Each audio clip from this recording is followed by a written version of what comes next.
How's it going, everyone? Welcome to the Fourth and Long podcast with your host, Alec Pecano. I am sorry about last week. I did not have Wi Fi. We have Wi Fi now, and tonight's show is a busy one. You get my week 7 rankings, you get my game picks, upset picks for this week, and much more. And also, I will have another video tonight on the other half of my college football upset picks for this week. And you'll have videos throughout the week, as well as a couple watch parties on Thursday and Saturday. But let's get into the video tonight. And the first thing we're going to start off with is our upset picks for this week. And my first upset is Arizona State. Arizona State plus 4.5 to upset Utah. I really think this upset is going to happen. Something tells me it will. We've had success over the last couple of weeks picking upsets. And I think we're going to have success again this week picking a few upsets. That is the first one. The second upset I have for this week is USC plus, I think it's gone up to 3, but I have it at 2.5. USC plus 2.5 to upset Penn State. And I was not enthused at all with Penn State last week against UCLA. And I think if Penn State stumbles this week, that they will lose to USC in an upset. And my last upset is Louisiana Tech plus 4 to upset Middle Tennessee. I don't know why, but I think all 3 of these upsets are going to happen. It's going to be a crazy week in college football. We saw how many upsets happened last week, and I think there's a lot that happened this week, including the 3 I just told you. And now we are going to get to my picks against the spread, which for the first time in 3 weeks, we had a over 500 record. We went 3-2-1 with 1 push, 3 correct answers, 3 correct picks against the spread, and 2 wrong. So here's my first batch of of picks against the spread this week. My first pick against the spread is Florida International plus 19.5 to cover against Liberty. Originally, this was going to be another game that I did a watch party for, but I decided not to. But I think FIU does, and we've got burned by FIU one other time this year. I don't think we get burned this time. I think FIU will cover this spread. The next team I'm taking against the spread is South Florida plus 4.5 on Friday to cover the spread against Memphis. Now, does this game happen on Friday? If it does, I think USF covers. If it doesn't, whatever they play it, whether it be Friday, Saturday, maybe Sunday, because there is another hurricane coming to Florida, and there's a chance I might either have to evacuate or might lose power. And if I lose power, hopefully we get it back quick, and we don't have to worry about not having power, so we can be able to do the watch party Thursday and Saturday. But I think USF covers the 4.5. The next pick against the spread I have is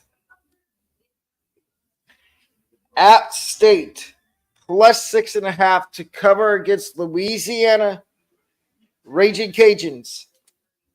And I think App State covers this spread very easily. All right, next one is Colorado plus 4.5, 5.5 to cover against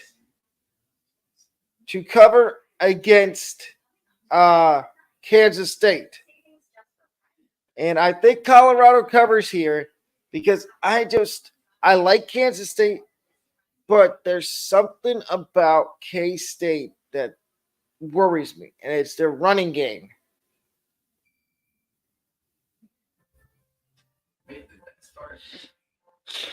My next pick against the spread is Buffalo plus 10 to cover against Toledo.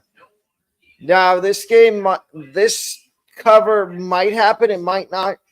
We've picked Buffalo, I think, one other time this year, and it backfired. I'm willing to do it again for two reasons. I think it's going to happen this time. I just have that sneaky feeling that Buffalo will cover. And now here's my over-under picks for first batch of over-under picks for this week. And we start with Cal versus Pitt. The total is at 60.5. Give me Cal and Pitt to go over 60.5 points. I like what Cal did against Miami last week. I know they blew a big lead, but I think Cal and Pitt are going to put up a lot of points. Eli Holstein's a really good quarterback. He just never got the amount of limelight he deserved at Alabama because they had Jalen Milroe. But I think there's going to be a lot of scoring in that game. The next game I have over under for is North Texas and FAU. And the total is 59.5. Give me over 59.5 points. This is an American Athletic Conference game. And I think both teams are going to put up a lot of points. There's not going to be defense. It's optional. And in my last over-under for this week, for this show, is Vanderbilt and Kentucky. And the total is a measly 46 points. Now, Vandy, they're riding high after upsetting Alabama last week, which in a few minutes you will see where I have Alabama ranked. But I don't think I like the under in the Kentucky and Vanderbilt game. Ironically, it's at 46, and I'm taking under 46 points.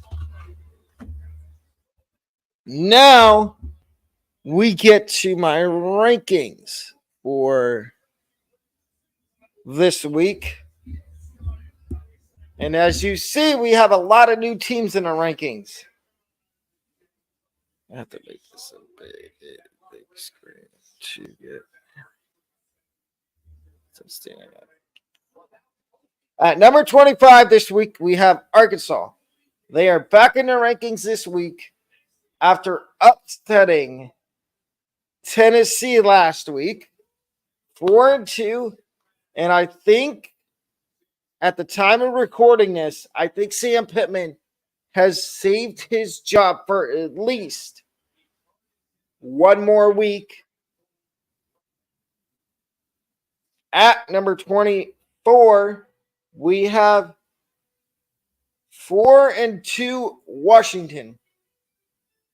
And they had a big win last week, too. They beat Michigan. And I like Washington is projecting up, and I seem to think Washington's on the upscale while Michigan is on the other side. on the downswing. At number 23 is a Mid-American Conference team in Toledo. They did beat Miami last week, and my MAC champion pick is not looking good. But I give Toledo all the credit. I watched every single second of that game, and Toledo looked really good. At number 22 is James Madison, who did lose last week, and I do not have them on upset alert this week. But if James Madison does lose, believe me, y'all will see it because, like I said Thursday, we have a watch party for the JMU Coastal Carolina game at 7:30. And I explained in a community post on my YouTube how the watch party works. At number 21 is Rutgers. They lost to Nebraska last week. But I think Rutgers can turn that around and they can move back up the rankings again if they win out.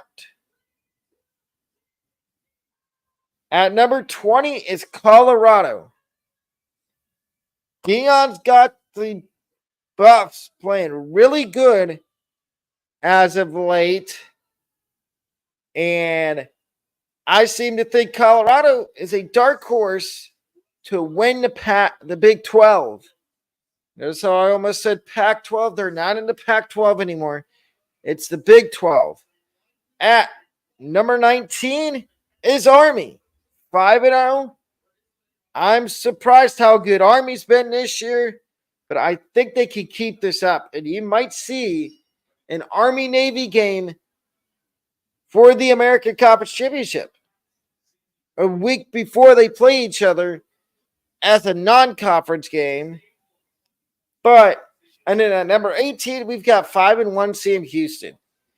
And they need one more one to get bowl eligible. And I have been utterly, they're a surprise team this year. I did not have them doing very good in the CUSA. I thought they were 1 year away from competing. Seems I was wrong, which, okay, I'll take the L on that. Number 17 is a team I just talked about earlier. It is Pitt. 5-0.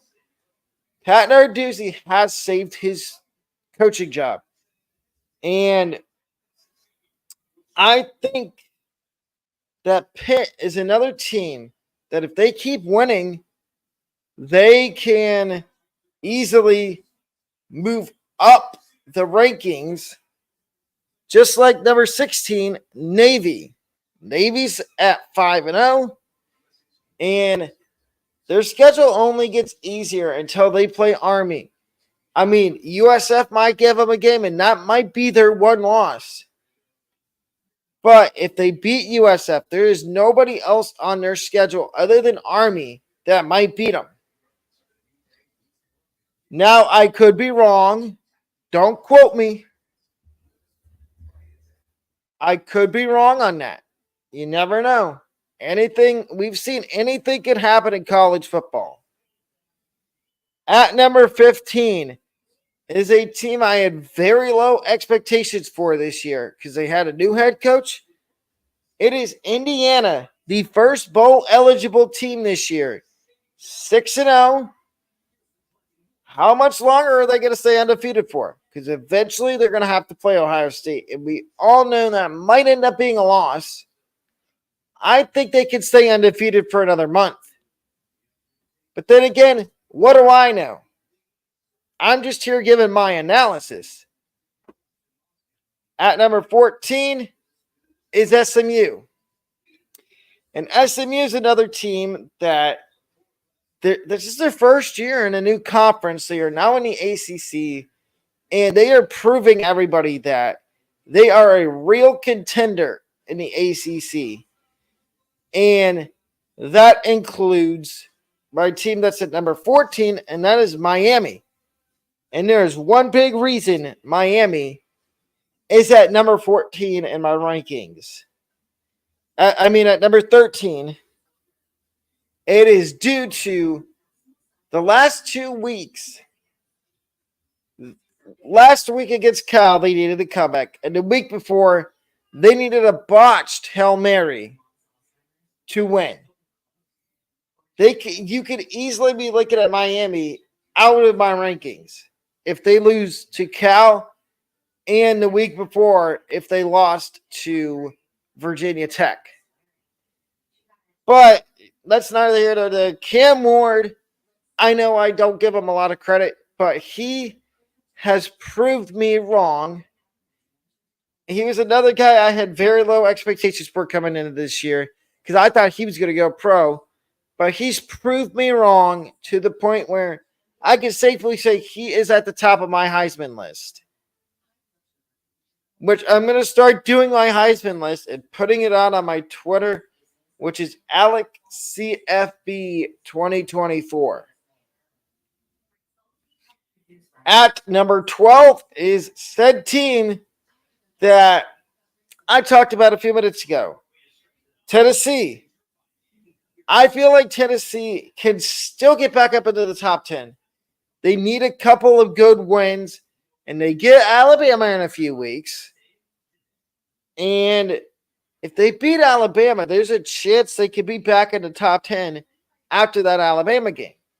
At number 11 is Clemson. Yes, I know I dogged on Clemson before the season started, but folks, I think Clemson is back. They have found something.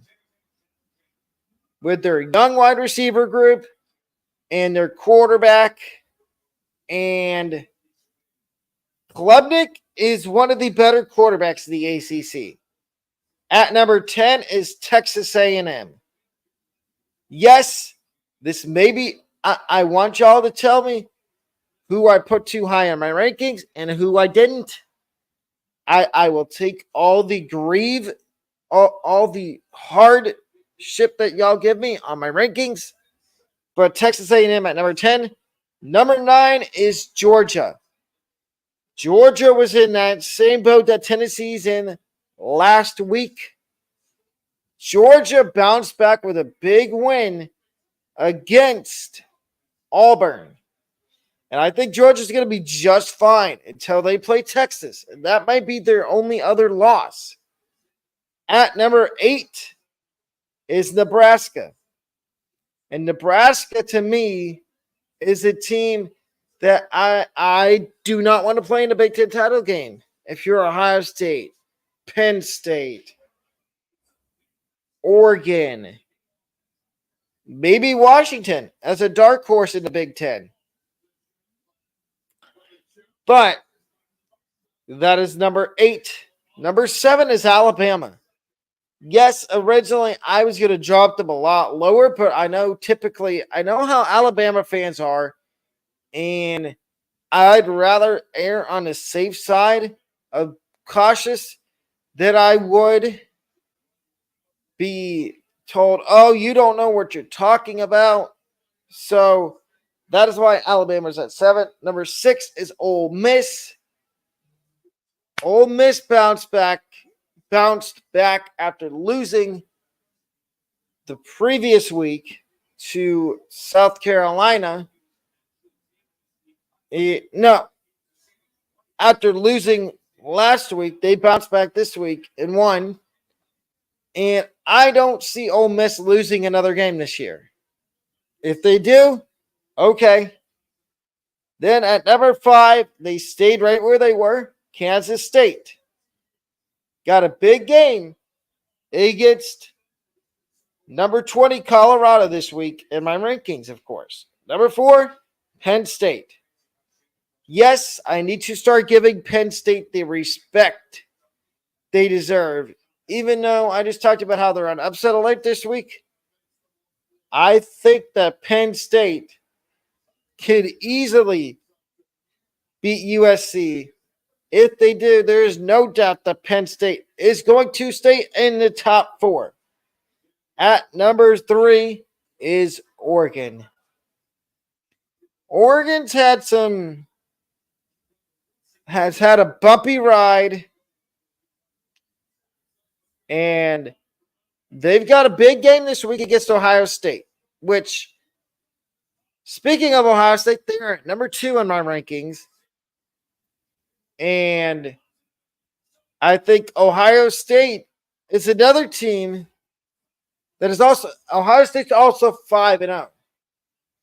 But I think that Penn State, Oregon and Ohio State, that's going to be the best game this week. And then we've got Texas at number 1, which is kind of obvious. But I think Texas is another team that's not going to lose maybe until they play Ole Miss, Tennessee, Georgia, until they play somebody good.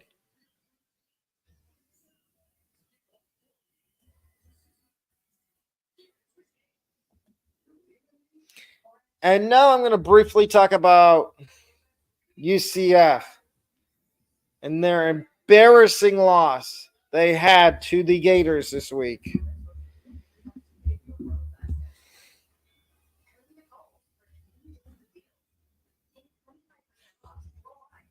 There.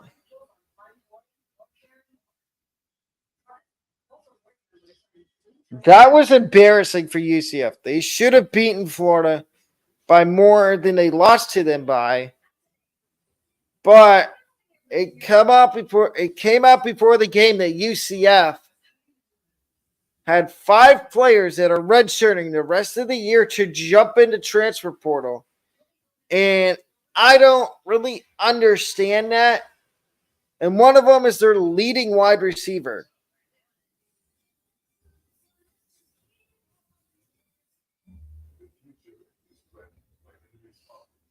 And one of them is their leading receiver Xavier Henderson. And it doesn't make sense to me why he redshirted the rest of the year to hop into portal. And I think this is the start of the downfall for UCF because they're seeing what life is like without John Rice Plumlee and some of the guys they had last year. And I think they're going to have more guys that hop into portal because they see KJ Jefferson is not a very good quarterback and he should not be playing quarterback at UCF. And I want y'all to chime in the comment section down below. Give me your thoughts and opinions on UCF. If you think they're okay after losing 5 guys to the transfer portal, or if you think that this is the start of Malzahn losing players because they want to transfer somewhere else and get away from KJ Jefferson. But that's my opinion is I think they're transferring because they want to get in a better situation and they don't want to be at UCF where KJ Jefferson is because we've seen that experience and you've heard me and my co-host talk about it before on previous episodes of the show, which all this week I will be running the podcast by myself because my co-host is out of town on vacation and I granted him vacation time. But when he comes back, we will have the full podcast for you, both of us. And I'm working on stuff in the background to try to get some guests on the show with us to interview.